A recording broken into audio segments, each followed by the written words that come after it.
It was around 6 this morning when a fire broke out inside this 4-story vacant commercial building on King Street. People who live in nearby buildings quickly came outside. They describe what they saw. Just smoke. The streets were filled with smoke. Just smoke. And it wasn't until I got up to the corner up here and looked up that I realized it's on fire. I just saw smoke everywhere, so because my window that side.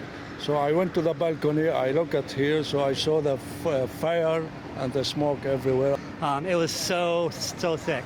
And then it was so billowing black smoke. And you could see the flames shooting out. It was pretty wild, and that's an old building with lots of wood. The smoke was visible across the city and from our news station in Dundas. When firefighters arrived on scene, they were met with a dangerous challenge, and they quickly had to pivot, according to the fire chief. We found fire on the first floor, and we were starting to experience heavy and high heat. Smoke conditions were changing rapidly, and due to the change in fire conditions, we brought our crews out for their safety.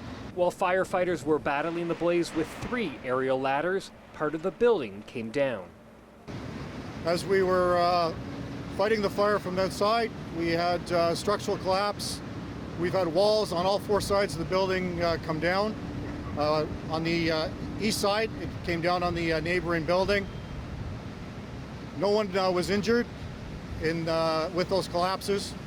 Sections of the walls tumbled down onto the A&W restaurant next door and hit vehicles parked in the parking lot immediately to the north of the building.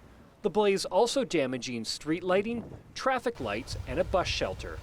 While this fire was taking place this morning, the wind was so intense at the time, it actually sparked another fire on the balcony of this condo building.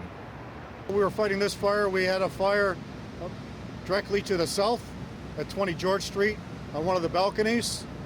Fire crews were very quick to respond, and we got that fire out with minimal damage to the balcony. Most of the afternoon was spent slowly taking down the building with a crane. While police will investigate, the fire chief says because of the extent of the damage, the cause will probably never be determined. And the last time this building was in use, it sold store fixtures. However, there was a condo development sign on the outside, and Nicole, there were no injuries as a result of this fire. Back inside to you.